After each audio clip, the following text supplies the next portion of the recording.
Hi hello guys, welcome back to my YouTube channel Ashwini Dinesh 143 YouTube channel. So ಇವತ್ತಿನ ವಿಡಿಯೋದಲ್ಲಿ pregnant womens ಅವರೆಕಾಳು ತಿನ್ಬೋದಾ ಅನ್ನೋದ್ರ ಬಗ್ಗೆ ತಿಳ್ಕೊಳ್ಳೋಣ. ವಿಡಿಯೋ ಸ್ಟಾರ್ಟ್ ಮಾಡೋಣ. ವಿಡಿಯೋ ಸ್ಟಾರ್ಟ್ ಮಾಡೋಕ್ಕಿಂತ ಮುಂಚೆ ಇನ್ನೂ ಯಾರೆಲ್ಲ ನನ್ನ ಚಾನಲ್ ಸಬ್ಸ್ಕ್ರೈಬ್ ಆಗಿಲ್ವೋ ಪ್ಲೀಸ್ ಸಬ್ಸ್ಕ್ರೈಬ್ ಮಾಡ್ಕೊಳ್ಳಿ, ಹಾಗೆಯೇ ಸಪೋರ್ಟ್ ಮಾಡಿ ಗೈಸ್.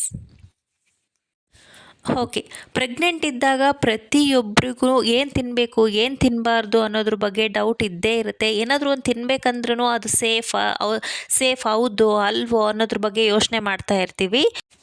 ಸೊ ಅದೇ ರೀತಿ ತುಂಬ ಜನಕ್ಕೆ ಪ್ರೆಗ್ನೆಂಟ್ ಇದ್ದಾಗ ಅವರೆಕಾಳು ಸೀಸನ್ ಇರುತ್ತೆ. ಸೊ ಆ ಟೈಮಲ್ಲಿ ಅವರೆಕಾಳನ್ನ ನಾವು ಅವರೆಕಾಳು ಸೀಸನ್ ಇದ್ದಾಗ ಎಲ್ಲ ಅಡುಗೆನಲ್ಲೂ ಅವರೆಕಾಳನ್ನ ಹೆಚ್ಚಾಗಿ ಬಳಸ್ತಾ ಇರ್ತೀವಿ ಸೊ ಅಡುಗೆ ಮಾಡೋದಕ್ಕೆ. ಸೊ ಆ ಟೈಮಲ್ಲಿ ಪ್ರೆಗ್ನೆಂಟ್ ವುಮೆನ್ಸ್ಗೆ ಡೌಟ್ ಬಂದಿರುತ್ತೆ, ಅವರೆಕಾಳನ್ನ ಜಾಸ್ತಿ ತಿನ್ನೋದ್ರಿಂದ ಏನಾದರೂ ತೊಂದರೆ ಆಗುತ್ತಾ, ಪ್ರೆಗ್ನೆನ್ಸಿಗೆ ಏನಾದರೂ ತೊಂದರೆ ಆಗುತ್ತಾ ಅನ್ನೋದ್ರ ಬಗ್ಗೆ ಡೌಟ್ ಇರುತ್ತೆ. ಸೊ ಅದನ್ನು ನಾನಿವತ್ತು ಕ್ಲಿಯರ್ ಮಾಡ್ತೀನಿ.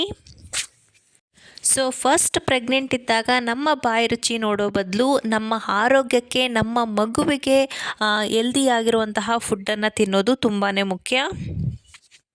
ಸೊ ಅದೇ ರೀತಿಯಾಗಿ ಅವರೆಕಾಳನ್ನು ತಿನ್ನೋದ್ರಿಂದ ಏನಾಗುತ್ತೆ ಅಂತಂದರೆ, ಅವರೆಕಾಳಲ್ಲಿ ಸೈನೋಜೆನಿಕ್ ಗ್ಲೈಕೋಸೈಡ್ಸ್ ಅಂತ ಕೆಮಿಕಲ್ ಇರುತ್ತೆ.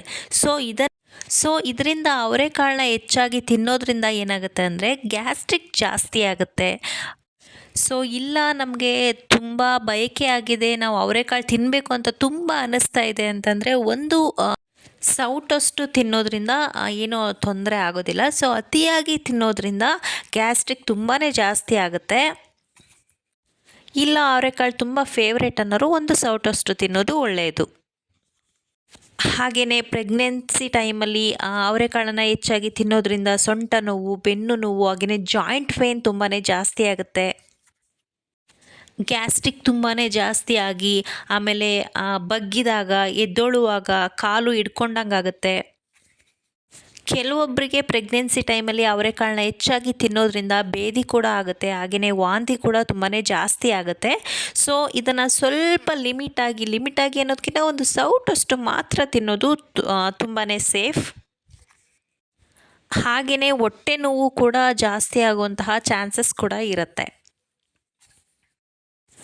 ಓಕೆ ಫ್ರೆಂಡ್ಸ್, ಇವತ್ತಿನ ವಿಡಿಯೋದಲ್ಲಿ ಪ್ರೆಗ್ನೆಂಟ್ ವುಮೆನ್ಸ್ ಅವರೆಕಾಳು ತಿನ್ಬೋದಾ ಅಥವಾ ತಿನ್ನಬಾರ್ದಾ ಅನ್ನೋದ್ರ ಬಗ್ಗೆ ತಿಳಿಸ್ಕೊಟ್ಟಿದ್ದೀನಿ. ವಿಡಿಯೋ ಇಷ್ಟ ಆಗಿದ್ದರೆ ಒಂದು ಲೈಕ್ ಮಾಡಿ, ಕಮೆಂಟ್ ಮಾಡಿ, ಹಾಗೆಯೇ ನಿಮ್ಮ ಫ್ರೆಂಡ್ಸ್ ಆ್ಯಂಡ್ ಫ್ಯಾಮಿಲಿಗೆ ಶೇರ್ ಮಾಡಿ. ಇನ್ನೂ ಯಾರೆಲ್ಲ ನನ್ನ ಚಾನಲ್ ಸಬ್ಸ್ಕ್ರೈಬ್ ಆಗಿಲ್ವೋ ಪ್ಲೀಸ್ ಸಬ್ಸ್ಕ್ರೈಬ್ ಮಾಡ್ಕೊಳ್ಳಿ, ಹಾಗೆಯೇ ಸಪೋರ್ಟ್ ಮಾಡಿ guys. Okay friends, take care, bye ಬಾಯ್.